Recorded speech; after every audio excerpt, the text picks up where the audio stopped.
Lachlan here from ASX Market Watch, and I must say it is absolutely excellent to have you with me. I'm only looking at two charts today, and so I'm going to keep it nice and simple because I know it's the weekend, you've got lots of things to do, there's life to be lived. So two charts only today, and one of them is the XJO, the top 200, the ASX top 200, one of my favorites for looking at where the overall market is heading and then making trades accordingly. For instance, if the market is heading up, then 3 out of 4 stocks within that market will usually head up with it. And so it pays to follow the trend of the overall market. And the next one I'll be looking at is Leighton Holdings, simply because I've had a lot of people email me and they've just been saying, what do we actually do? When do we buy?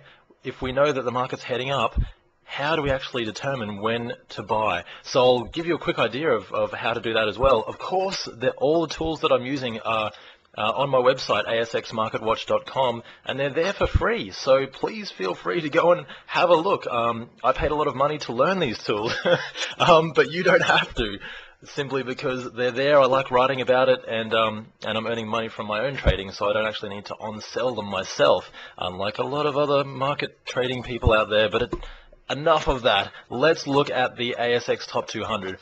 Again, if you've followed any of my market watches for any amount of time, the simplest tool of all is the humble trend line, and it's probably one of my most favorites. Simply because this is looking at from the end of 2007 on a daily chart to pretty much today in 2009. And as you can see, we've got 1, 2, 3...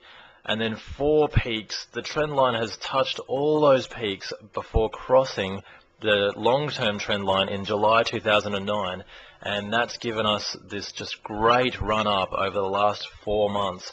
And there has been some great gains, and there continues to be some great gains going on in the ASX Top 200 shares at the moment.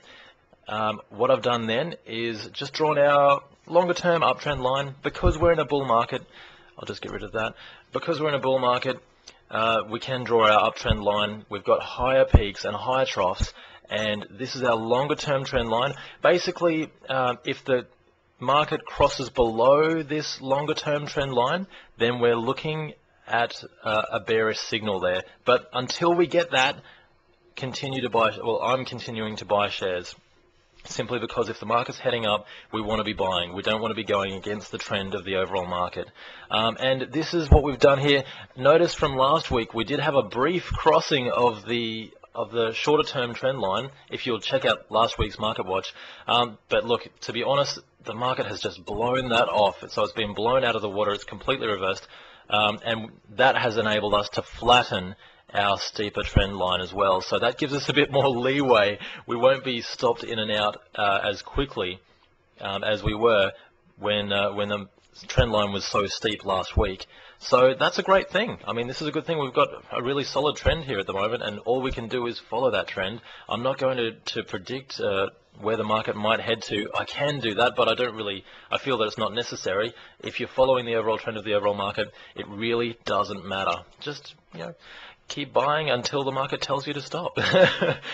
So last but not least is Leighton Holdings. This is just one that I quickly, this is actually a trade that I actually took myself, but it's one that a few people have been asking me about as well. All I've done, if you would like to have a quick look from the top back in early 2008, and then down to the bottom in February 2009. But I've just drawn the downtrend line, so we've got again, very, very simple way of doing it. We've got a peak there, which it's touched. We've got our top peak up the top there, and we've got our peaks here. So the trend line, a very valid trend line, it's just basically all we're doing is gauging where the market's heading. That's the longer term trend line for Leighton Holdings. As you can see, it's crossed it in July again, 2009. So when the overall market crossed its long-term trend line, as you can see back here, on the ASX Top 200, Leighton Holdings actually did the same. So, that's why we follow these two things in conjunction. Bought it, so buying around $24, which is a great price if you're holding still today at about $35 to $36. And it looks as though it's still heading up. If we want to, there's our uptrend line for Leighton Holdings there as well. So it really have to cross below that, as well as below $34 for it to be a sell signal on Leighton Holdings. Otherwise, consider it a buy. At least I'm still holding my holdings anyway, so you know it's done me very proud, this stock. And it's great how one stock can really turn your entire portfolio into gold, which is, you know, you might have a few losses, which is expected. You can't expect to win all the time, but a couple of wins like this, and it really sets you up for the year. So guys, thank you so much for dropping by again. I really love having you and just sort of chatting the market. I love chatting the market, if you can't tell. And if you do have any questions, please feel free to stop by the website. The tools that are there, they're free. You know, if you want to drop me a line, you can just ask any questions if you want to. But other than that, I will see you next week, and hopefully we're still clocking up some great gains. Thanks guys, see you next week.